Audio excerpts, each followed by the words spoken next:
Oi, gente! E aí, tudo bem com vocês? Bom, eu me chamo Gabriel, sou psicólogo clínico, gestalt terapeuta e redutor de danos. E hoje venho aqui falar com vocês diretamente do estado de Santa Catarina. Para a gente começar, eu gostaria primeiramente de agradecer a possibilidade de estar junto com vocês neste evento tão potente que é o Conhecendo as Psicologias, e neste mês que faz tão necessário, que é o mês da nossa profissão. Eu sempre digo e acredito que a gente precisa estar o tempo inteiro nos reavaliando, relendo as nossas teorias, relendo as nossas práticas, sempre de forma crítica, para que a gente consiga continuar dialogando com a sociedade, mas principalmente que a gente consiga continuar indo de encontro às pessoas. E aí hoje eu venho aqui propor para a gente conversar sobre um fenômeno que tem atravessado cada vez mais os nossos campos de atuação, que é o fenômeno da medicalização da vida. Para a gente entender o que seria medicalização da vida, primeiro a gente precisa desconstruir a ideia de que medicalização da vida é relacionada apenas a medicamentos. Muito pelo contrário, a medicalização da vida é um fenômeno polissêmico. Então, tudo o que for de ordem social, política e moral, a medicina ela acaba se apropriando, criando intervenções sobre isso e estabelecendo uma relação de poder. E nada escapa. A gente percebe aí um aumento cada vez mais de patologias na infância, de medicalização na infância e até a velhice. Então, tudo que for de fenômeno social, político e moral, a medicina acaba se apropriando, criando intervenções sobre isso, e aí a gente pode pensar na ideia de controle sobre esses corpos, todos os fenômenos da sociedade. O Irving Zola ele vai fazer um artigo lá em 1972, que é o primeiro artigo que a gente consegue encontrar falando sobre medicalização da sociedade. Inclusive, o artigo se intitula como Medicina como uma instituição de controle social. E o Irving Zola vai nos propor a pensar o quanto que a sociedade, antes da era da medicina, ela era totalmente controlada pela religião. Os nossos antepassados, eles recorriam à religião para saber sobre seus corpos, saber sobre suas vidas. A vida cotidiana era regida pela religião. E a partir da medicina, principalmente depois da Segunda Guerra Mundial, em que a gente tem aí a proliferação de várias psicoterapias no mundo, e principalmente o aumento e o ganho, destaque na sociedade da psiquiatria, após a Segunda Guerra, a gente vai perceber o quanto que a nossa vida cotidiana ela é controlada e ela é ditada por um modelo biomédico, que é um modelo hegemônico na medicina, um modelo que se volta a olhar para esse corpo no viés biológico.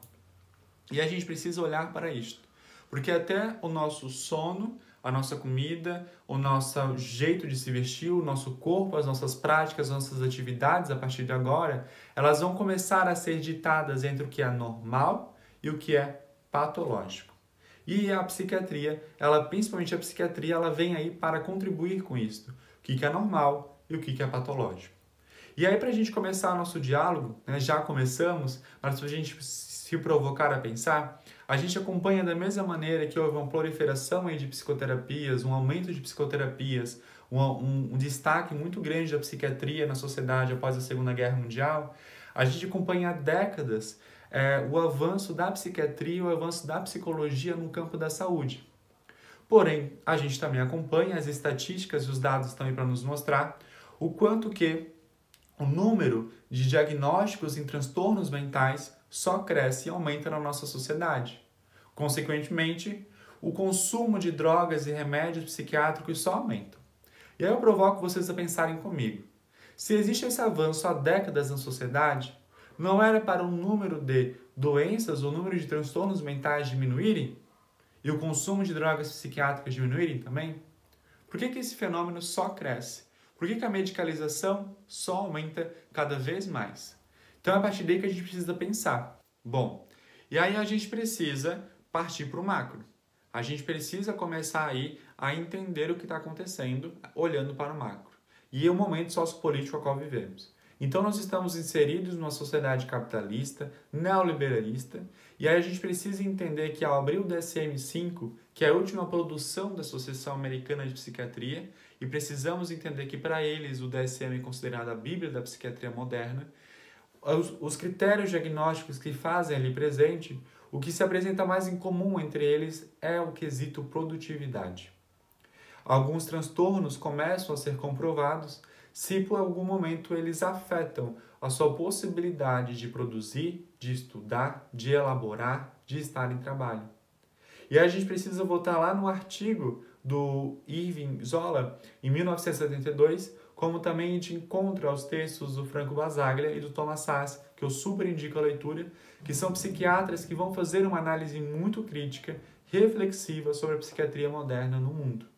E eles vão colocar o quanto que todo o corpo que se desvia da sociedade, de uma determinada normalidade, esse corpo que se desvia é um corpo que a psiquiatria vai ali, vai dominar este corpo, vai medicalizar e vai colocar de volta à normalidade.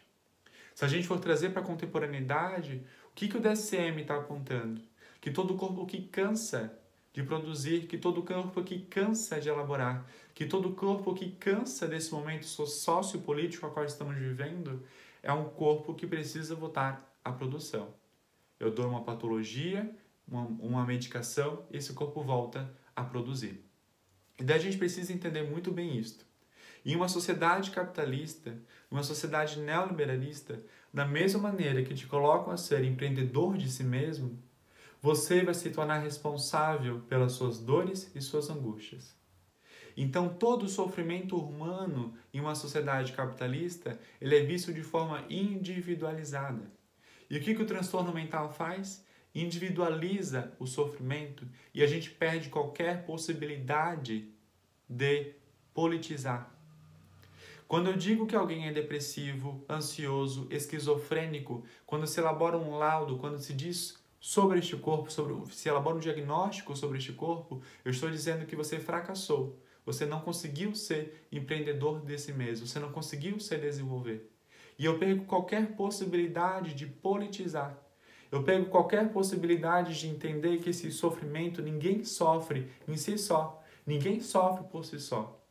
A pessoa sofre, o sujeito sofre, porque ele está inserido em um contexto cultural, econômico, geográfico, político, ao qual ele vive. Então, acho que é isso que a gente precisa estar muito atento. Diagnosticar no século XXI e medicalizar este corpo é dizer que este corpo fracassou. É individualizar o sofrimento e perder qualquer possibilidade de politizar ele. A gente precisa estar muito atento a isso. E eu sempre falo o quanto que a arte e a filosofia já acolheram essas dores. A filosofia já entendeu que a angústia, a dor, o medo fazem parte da existência humana. A arte produz, a arte cria, a arte se faz a partir das dores e muitas vezes nós vamos até a arte para entender as nossas dores. E nós, psicólogos, psiquiatras, vamos continuar tentando aniquilar qualquer possibilidade de sofrimento? Vamos tentar continuar individualizando o sofrimento humano? Dizendo que você é depressivo, você é ansioso, você é aquilo, você é isso? Vamos continuar individualizando e perdendo qualquer possibilidade de politizar o sofrimento? Em uma sociedade capitalista, qualquer tentativa de retirar o sofrimento, de aniquilar ele, é alienar esse corpo ao consumo. Então eu acho que é isso que eu tenho hoje para conversar aqui com vocês e provocar vocês a pensarem junto comigo.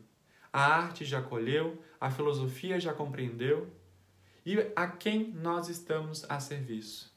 À sociedade capitalista, a essa máquina, né, da psiquiatria, a quem nós estamos a serviço? Às instituições ou a esses corpos, a esses sujeitos, a essas pessoas, a essas vidas que estão ali presentes? Acho que a gente precisa olhar de forma crítica para o que está acontecendo.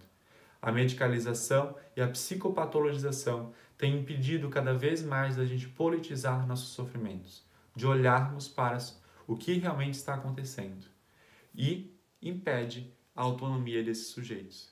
Então, para finalizar o vídeo, finalizar esse encontro com vocês, acho importante a gente refletir. A autonomia que tanto a psiquiatria, a psicologia busca no sujeito, acaba numa patologia, acaba num medicamento? Que autonomia é essa? Certo? Muito obrigado por esse espaço, por estar aqui com vocês, por compartilhar isso com vocês, essas angústias, essas inquietações, e encontro vocês aí em outros espaços. Vamos ficar atentos ao que está acontecendo, principalmente no Brasil. Tá bem? Beijos, abraço e até a próxima.